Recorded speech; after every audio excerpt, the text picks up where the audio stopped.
Well, good morning, ladies and gentlemen. Welcome to the Centre for European Reform.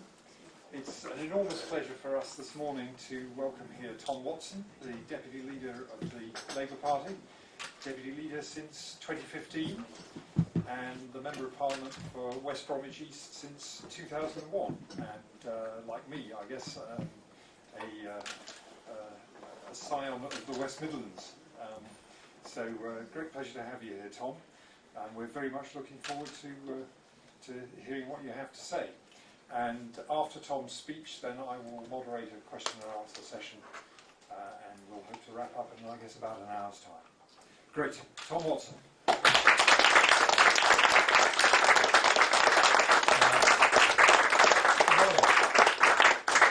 And thank you very much to the Centre for European Reform for hosting us today. And Ian, thank you for that introduction. I didn't realise we have a shared heritage from Kidderminster in the West Midlands as well.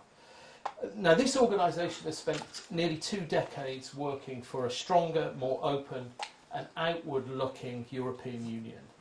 So I can't think of a better place to give this speech this morning.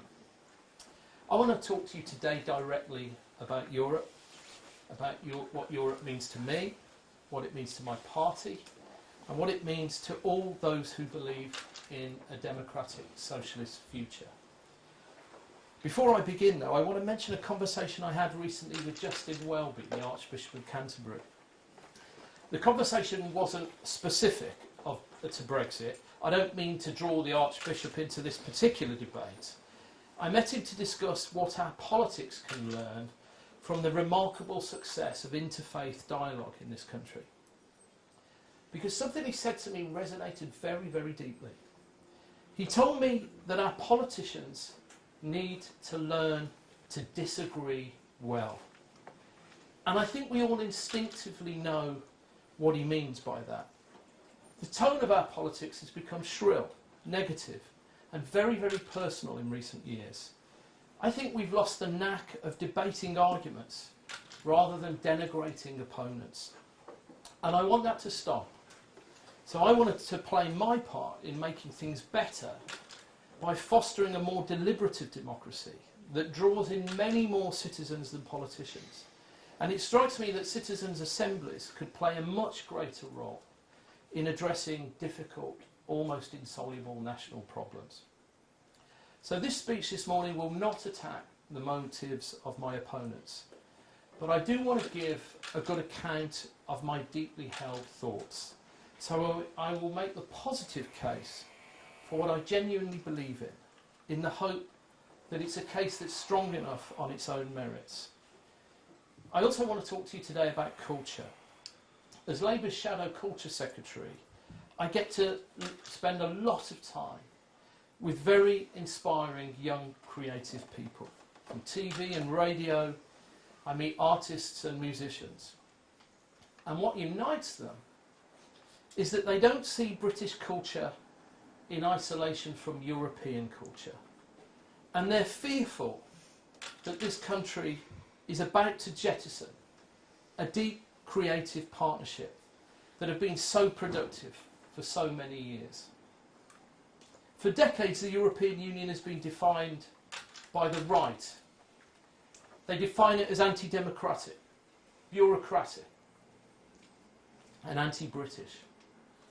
None of these things are true. Yet the British left has not countered this narrative. Our belief in the EU has been whispered, not shouted. It's been taken as read by generations of Labour politicians that the European Union is at best a necessary evil. That it's a major trading bloc we can't afford to be outside in the globalised world. That the economic benefits make it worth putting up with the parts we don't like. Labour is still doing that now. We talk about the evils of no deal till we're blue in the face because we're still scared to tell the truth about Europe. We're more comfortable warning of an ineffable catastrophe because we're hardwired to be unable to say the words that I've come here to say this morning.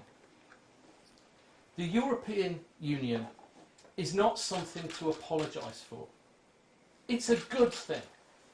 It's a good thing with a capital G, an enduring, deep, benevolent collaboration between sovereign states unique in the history of the world. It produced a lasting peace from the ashes of war. It produced prosperity where there had been deprivation. It produced transnational partnerships where once there was suspicion and division. It's not perfect, but what large institution is? The core values of the EU are internationalism, solidarity, freedom.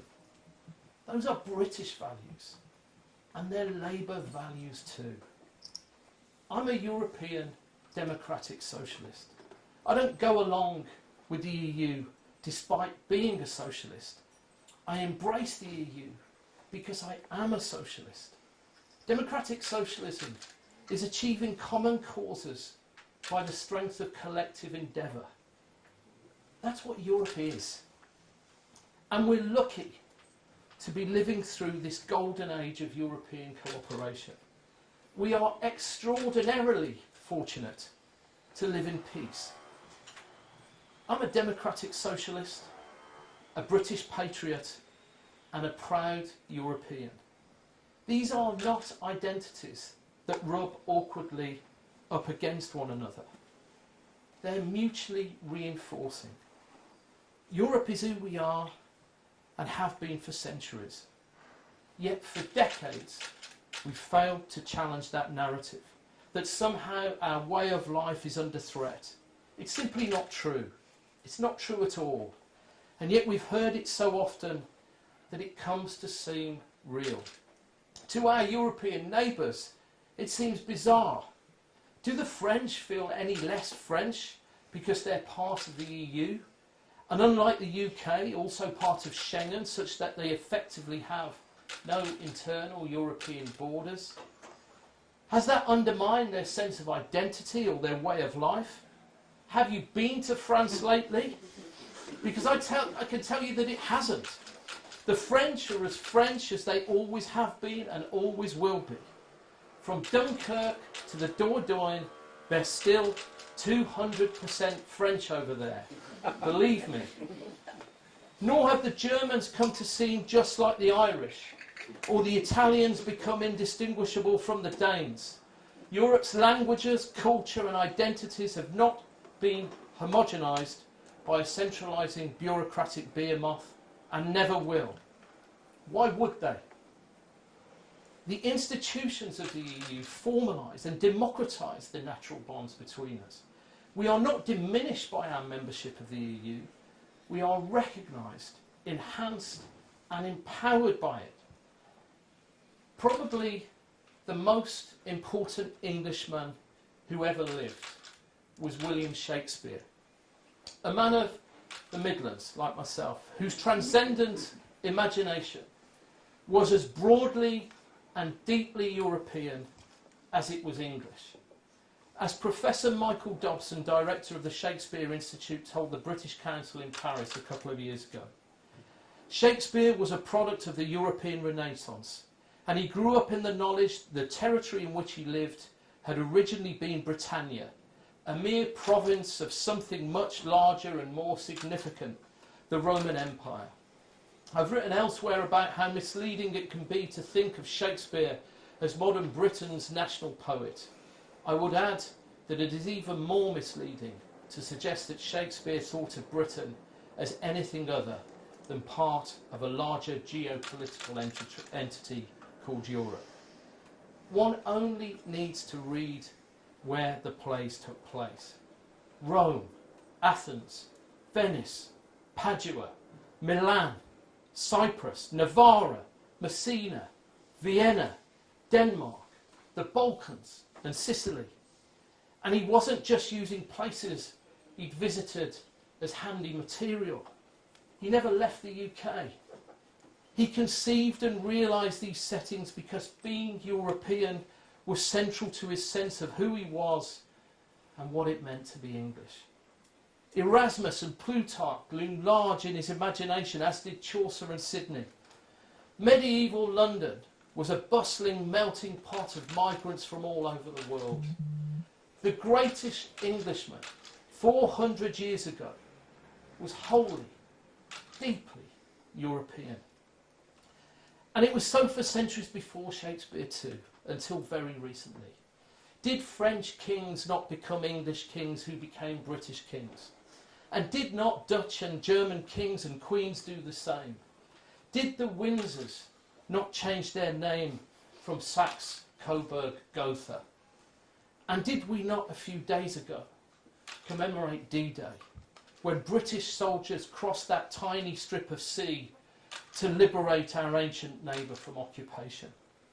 Only 75 years ago, our finest young men marched off to war to save France.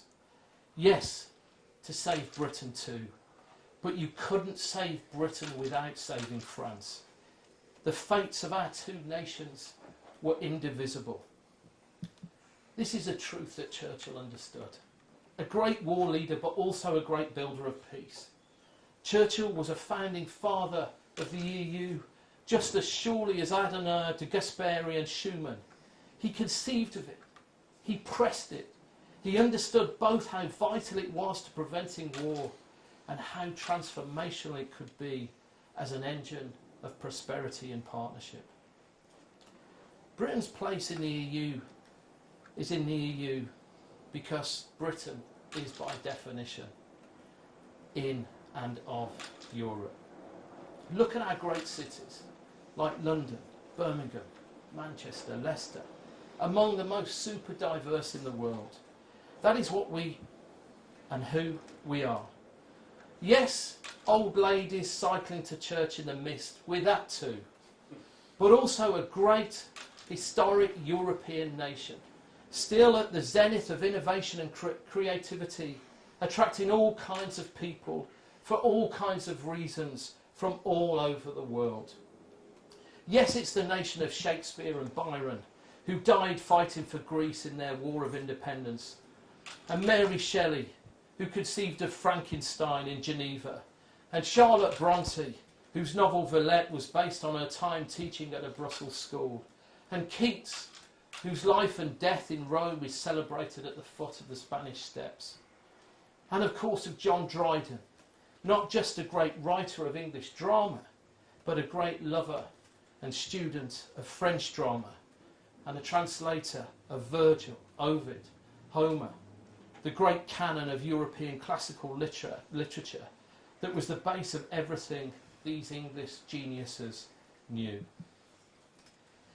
Dryden, who also once wrote the great lines, by the way, a man so various that he seemed to be not one but all mankind's epitome, which keeps coming into my head in these Tory leadership days for some reason. Yes, this is the Britain of Sir Simon Rattle, who made his name in Birmingham and then spent 16 years conducting the Berlin Philharmonic. But it's also today's Britain, the people of Britain with 4 football teams in Europe's 2 finals, represented by players from all over the world and all over Europe. It's Raheem Sterling's Britain, Shane Meadows and Phoebe Waller-Bridges' Britain. They're making Fleabag in France now, by the way. Mallory Blackman and Steve McQueen and Idris Elba's Britain. Sadiq Khan and Sajid Javid's Britain. This is our beautiful place in all its glory. It's who we really are now.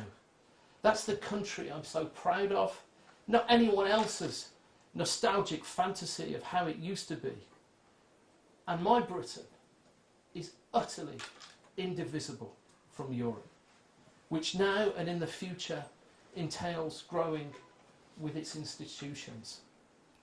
Our relationship with Europe is about far more than economics and far more than just political cooperation. It's about what kind of country we are, what we want for our children, the scale and scope of the horizons we can offer them, what we're able to bring them up to be, and the kind of country we are is European. It's a fundamental part of our national identity, our culture, our history. Britishness is not distinct from Europeanness. Welsh, Scottish, Irish, English, we are European. These are not warring identities competing for space. To be British is to be European. Now, I know that not everyone wears as easily that deep attachment to identity. In fact, some people have begun to use identity as a stick to beat pro-Europeans, equating support for Europe with class. I don't think that's right, and I don't think that's helpful. The majority of Labour people are supportive of Europe, and that support is not dictated by social class. There are powerful rational arguments for membership of the European, as well as emotional ones too. For Social Democrats who want to make life better for our poorest communities and secure economic growth that can be fairly shared, the best way forward is within Europe. Almost every aspect of life of Europe will be more difficult, more expensive, less safe. Travel, communications, trade, manufacturing, our national security. I don't think people realise just how far back in time we'd be taken by leaving the EU. And Europe has been so important to our proud towns as well as our great cities.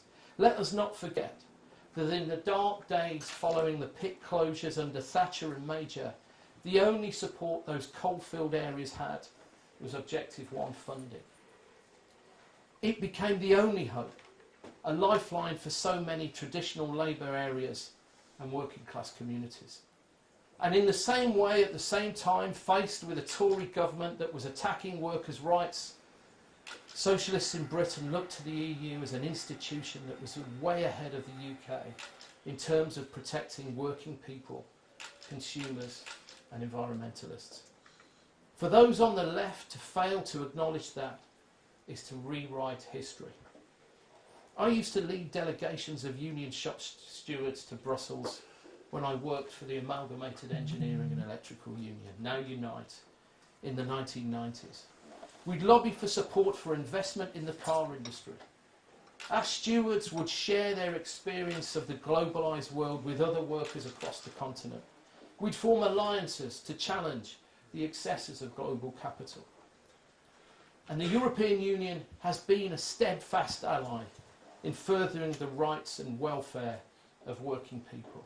From the European Convention on Human Rights to the Working Time Directive to the agenda for the next Commission on pan-European minimum wages and tackling global tax avoidance, the EU has been a friend to workers here and across the continent. It's no boss club. It is both an engine of progress and a backstop against regressive and repressive governments. Labour, quite rightly, has just declared climate emergency. But climate change doesn't stop at our borders, and we can't tackle it alone. We're so much stronger in Europe. And as the global economy changes, as automation, AI and the rise of the global mega corporations change capitalism once again, there is strength in numbers and might in unity. Britain alone will struggle to face down the barons of surveillance capitalism, to take on the shoddy practices, tax avoidance and employee abuse of global giants like Facebook and Amazon. Together we created the strongest consumer privacy law anywhere in the world. Together we can go further still, breaking up monopolies, shutting out malpractice, facing down tax avoidance. But on our own, we're vulnerable. We can see this pernicious process in action already, before Brexit has even happened. Inward investment has fallen these last 3 years whilst it has grown on the continent. Our car industry is collapsing around us. Manufacturing jobs are down. Membership of the EU brings a 2% a year boost to our GDP. That's according to the Bank of England. Now that might sound like numbers in the margin, but it isn't just numbers to me. It's £20 billion a year in extra taxes to pay our nurses properly, to invest in our schools, to give our elderly the care they need and deserve. These things matter to anyone who calls themselves a democratic socialist. These things matter to me.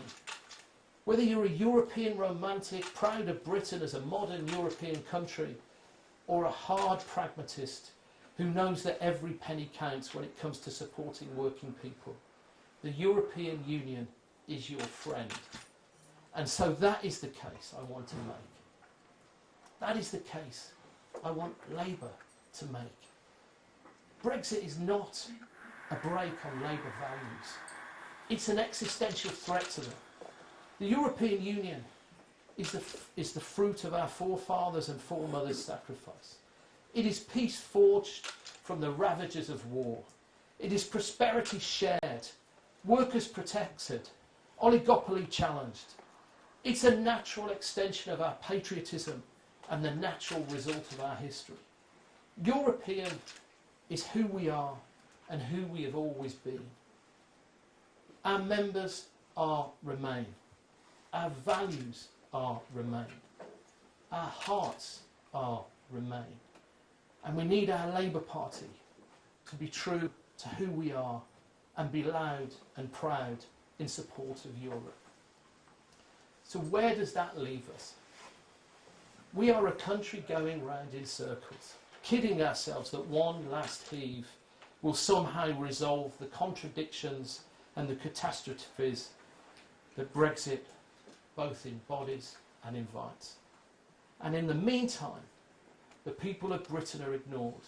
The burning injustices rage hotter and brighter than ever, and the machinery of government, stuck in the Brexit mud, simply cannot deliver the things we need. The NHS in crisis. Young people wait in vain for houses to be built and for their skills to be resourced. Our elderly do not get the care they need, and our poorest are trapped in the nightmare of universal credit. Whilst our politics fixates on Brexit, Britain is left to rot. The only tool to actually break this deadlock, we all know, even if we've not all admitted it yet, is a public vote. We put the question back to the people because Parliament and government, as we reach the 3-year mark, have proved utterly incapable of implementing Brexit, and shows no more sign of doing so now more than ever.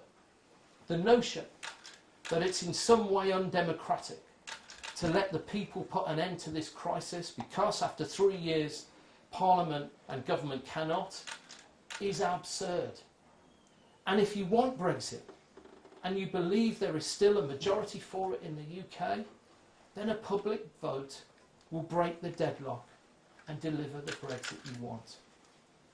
Whereas if many people have changed their minds and no longer want Brexit, now that they've more information about what it actually means, how is it undemocratic to give them the chance to express that 3 years on, with the country still in limbo?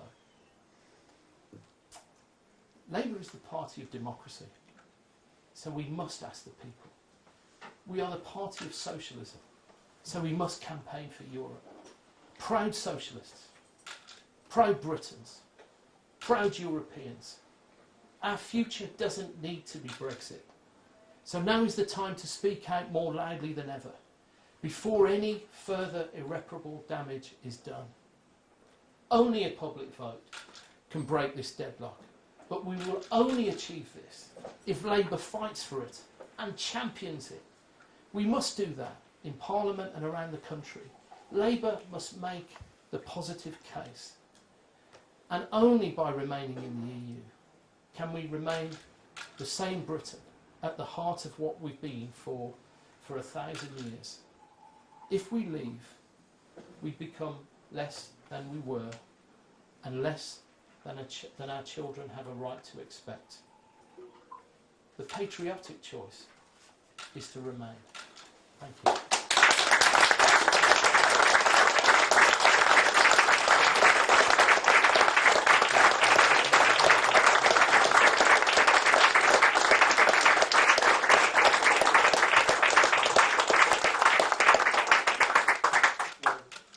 very much, Tom. That's certainly a rousing end to that. We now got about half an hour for question and answer, I think. Sure.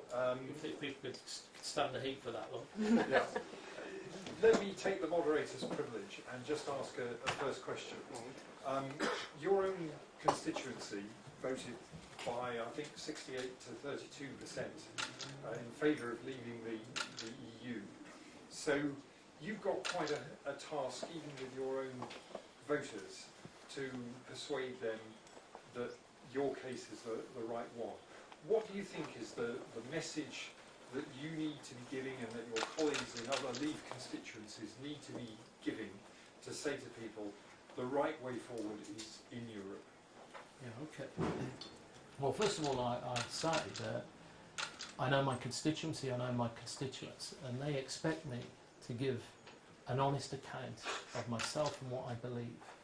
And so when I talk to them on the doorsteps, whether they leave or remain, they just want me to say what I think. They send me to Parliament to say what I think is in their interest and the interest of the country. And obviously when you represent a seat like West Bromwich, with its centuries of manufacturing tradition, my immediate daily fear is for the next generation of workers who may not have a manufacturing base left in the West Midlands. I look at the closures in the car plants in the Midlands, having been through, the Rover car plant closures a decade and a half ago, and I'm terrified because we're a poor area. We still need to improve our skills base, and they need change. So my message to them is: don't be fooled that workers are going to be better off outside the EU. They will be better protected. There will be more inward investment. Jobs will be more secure for the future, and we'll be able to help shape the future. Because West Bromwich went through the Thatcher Liberal changes to the economy, and jobs were lost in the 80s. They went through globalisation in the 90s, and we lost jobs. And they ain't seen nothing yet when we see automation, artificial intelligence and machine learning absolutely disrupting the labour market.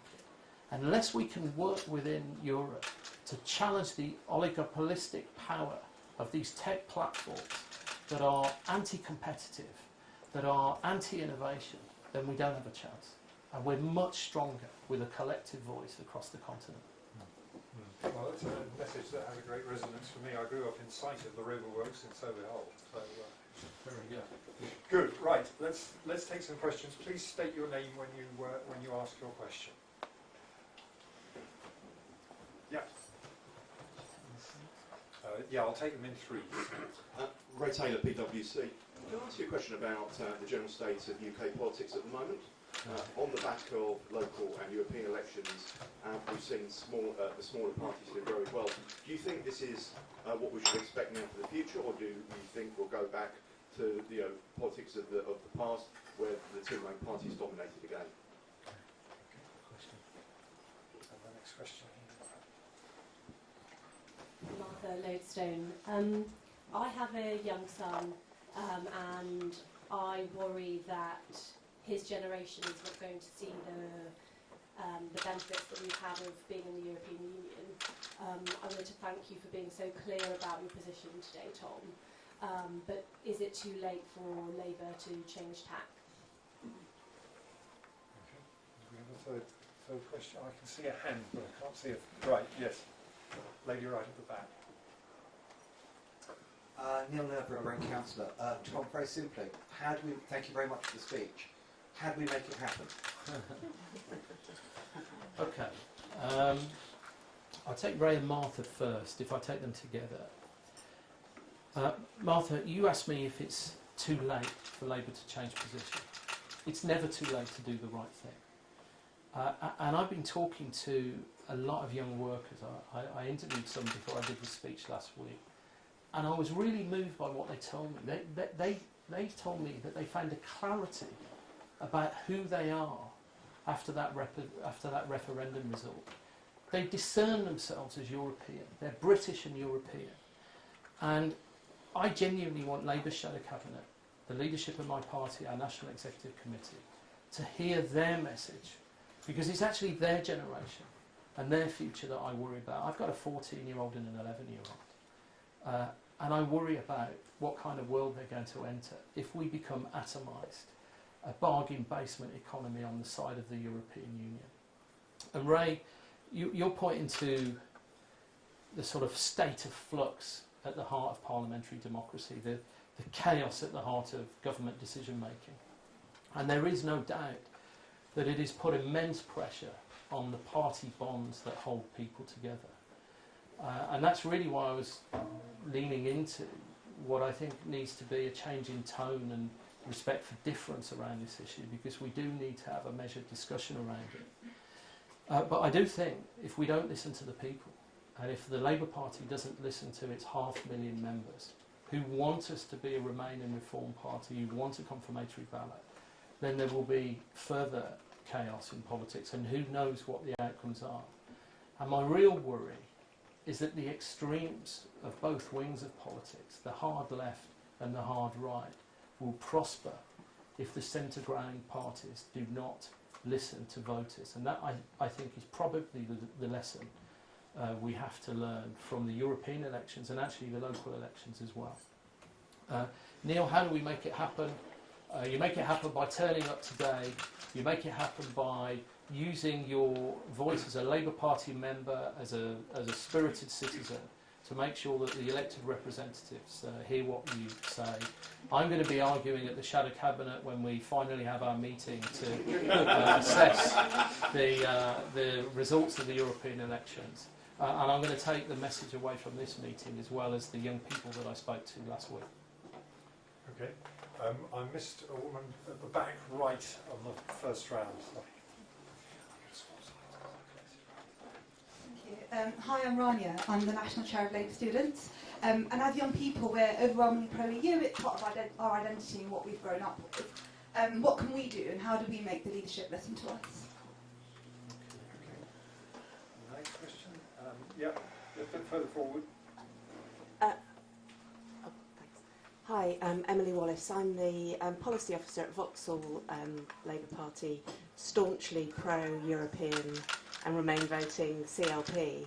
We'll have a meeting in the next couple of weeks to set out what we want to, motion we want to go to conference this year. So my question to you, Tom, is what should we be doing at CLP level to support you? Okay, thank you. Okay, and one more at the back on the left. Thanks. Tom Hamilton, you would have spent a lot of time on the doorstep and campaigning around the country in advance of the EU elections.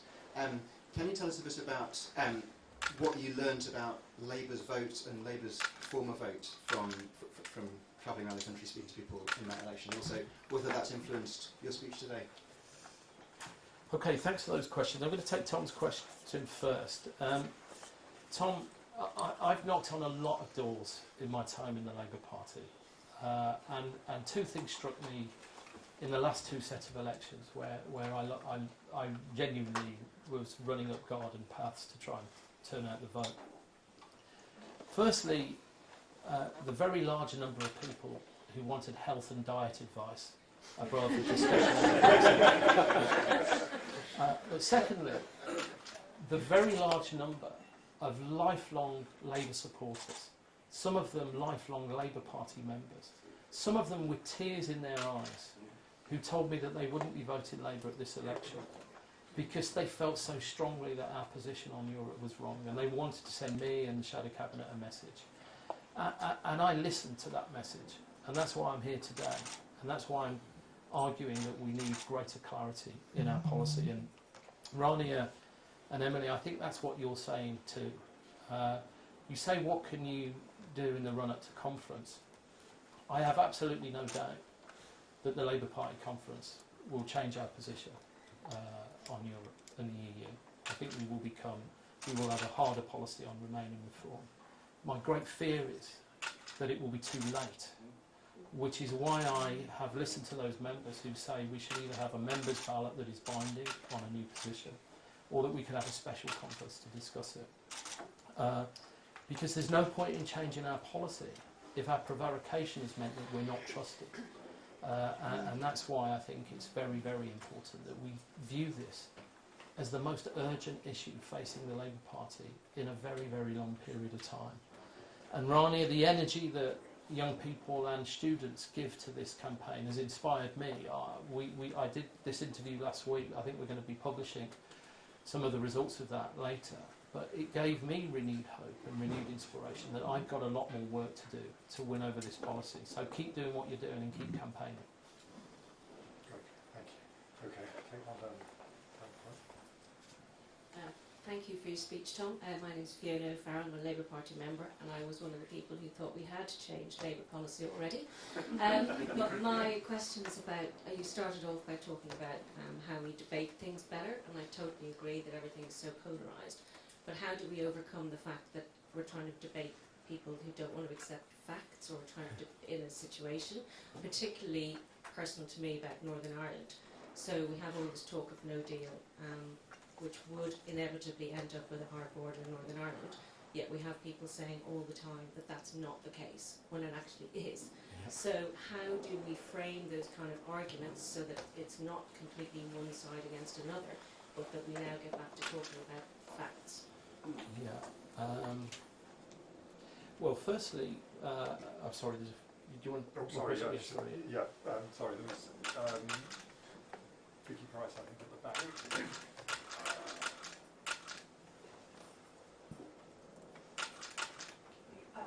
Vicky Price, just thinking about the next Prime Minister, who's going to be decided sort of pretty soon.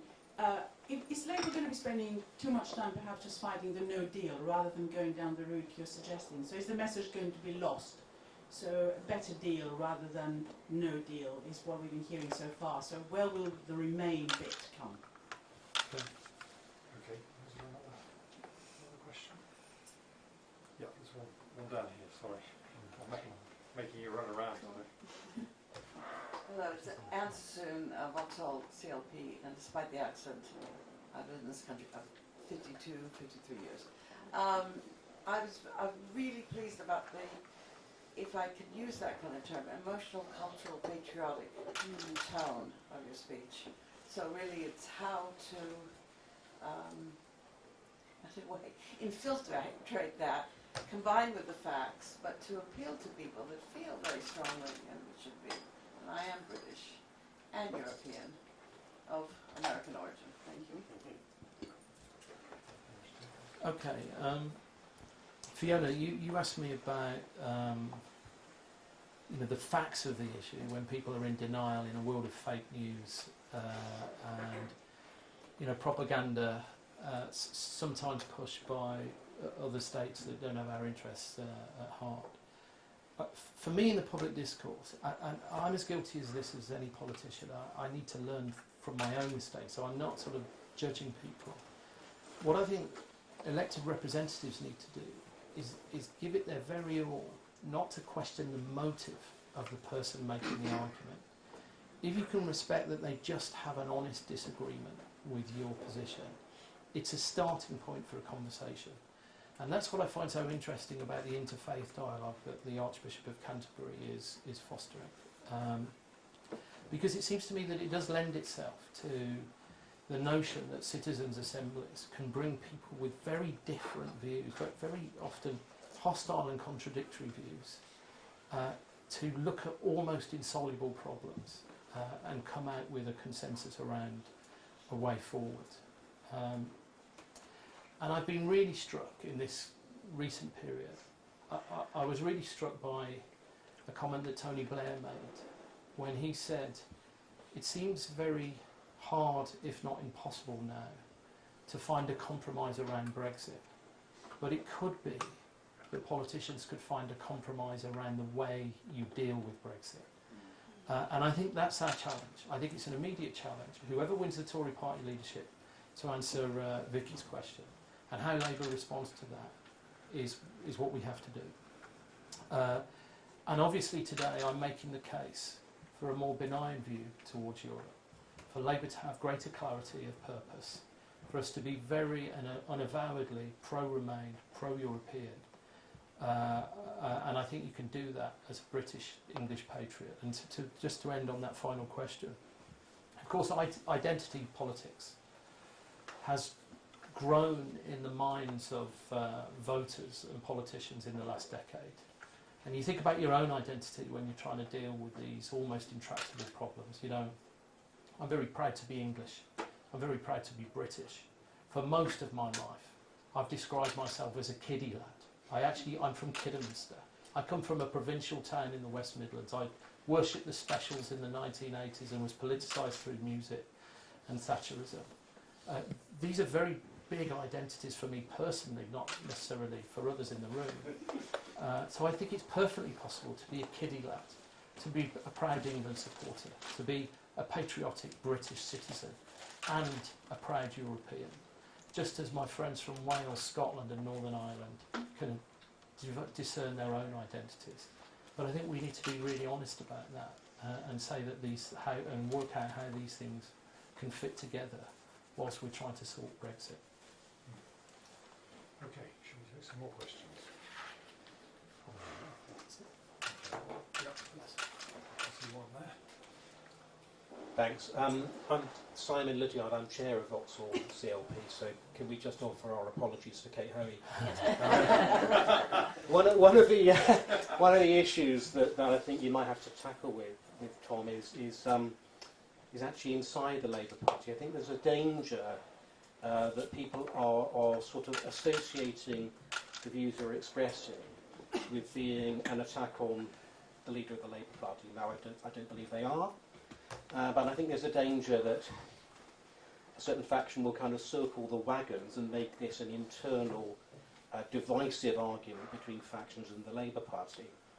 Now, I know lots of people from the Momentum side of the party who are extremely pro-European. And I kind of like the approach you're taking to kind of proper dialogue and honest disagreement and being reasonable.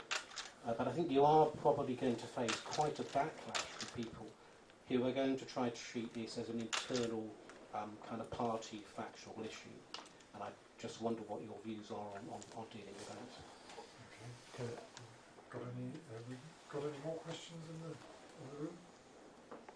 Okay, well then let's take that one. Okay. Simon, just to push back at you there, this is obviously not an attack on the leader of the Labour Party. As the deputy leader of the Labour Party, I'm not going to do that. But I also want to push back at you on what you said about Kate Hoey, with whom I profoundly disagree on this issue. But I don't want to question her motive, and I don't want to apologise for her service as the Labour MP for Vauxhall. Because that would undermine what I'm trying to achieve, which is essentially for her to respect my decision and me to respect hers, and Labour Party members to engage in what would be a positive dialogue about how we can resolve one of the most complex issues facing our country in my lifetime. The members of Momentum are not a homogeneous group, just like the members of every other group in the Labour Party are. What I tend to find in the party, with our newer joiners, many of whom signed up to join Momentum as well, they are very, very young people who have not had their fair share of the economic cake. The intergenerational divide has been harsh on them. They have fewer opportunities than my generation. They can't lay roots in their communities because they can't afford homes and they don't have rental rights that help them. When they enter the labour market, it's in the gig economy with fewer rights than ever before and lower wages than the previous generation. Of course they want change. And they've thought a lot more deeply about how they can have greater security and opportunity in their lives, which is why they understand the EU perhaps more than my generation, because they know that it's the EU that can give them those protections. It's the EU that can challenge climate change. It's the EU that can give them a benchmark of workers' rights across a huge trading bloc. And I think we just need to make sure that their voice is heard in this debate, no matter what wing or group of the Labour Party they're a member of. And I know there's a very large number of them in Vauxhall, and I hope that their voice can be heard in the weeks ahead. Okay, Tom, thank you very much indeed. It's been a very inspiring message. I think one of the things I'm going to take away is that quote you had at the beginning about learning to disagree well. I think that's something we need a lot more of in this country, and we're going to need it a lot more still over the next few months. But thank you very much indeed. Thank you very much to all of you. Thank you.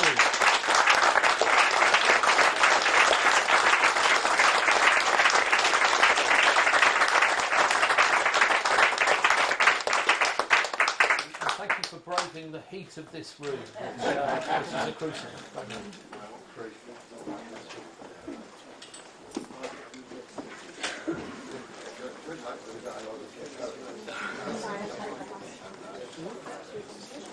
Yes.